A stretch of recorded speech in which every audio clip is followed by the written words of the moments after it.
You think I'll let you zone? Baka.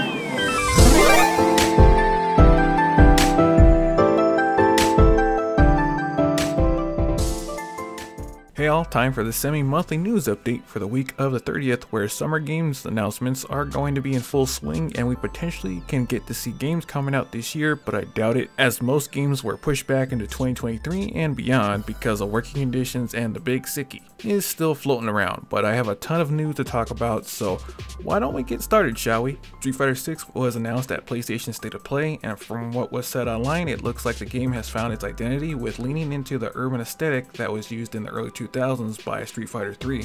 Speaking of 3, the Street Fighter timeline has finally been pushed forward past 3, and it isn't a prequel, with Chun-Li, Ryu, and Luke are all older. There is a full character roster concept art leak out there, but I'm not going to show it here for obvious reasons. Just letting everyone know, the style for all the characters is on point. They will have a new combat system called the Drive System that seemingly combines all the best parts from mechanics past and uses them here. And they announced a new modern control scheme for new players with simplified motions to just have fun with a single player or mess around online with friends. I like to see that Capcom are giving people options on how they want to play the game, because like it or not, most fighters live or die by the casual crowd. Next, Square Enix finally showed off a new trailer for Final Fantasy XVI, and it looks insanely better than the last trailer. They focused a little more on the ridiculous action RPG combat that you can do. The summons have more story relevance than before, so that is a refreshing take, that you can augment yourself with their abilities instead of just summoning them to nuke the field.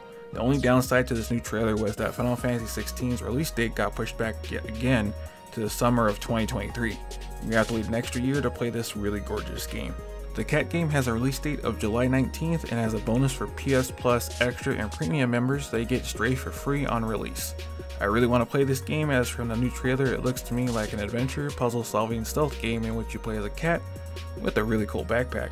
The new generation of Pokemon has come with a new region, 2 new professors who are version exclusive, 1 new feature is that you can now play cooperatively during the story with up to 3 friends traveling together or on separate adventures in the region. Another is that there's no more railroading, as you can go anywhere after the start of the game in the region. The Pokemon centers are looking pretty clean, with people saying they are basically modeled after gas stations. I believe them when you look at the box legendaries with their outlines looking like motorcycles. The Pokemon Company announced that the worldwide release is November 18th, 2022.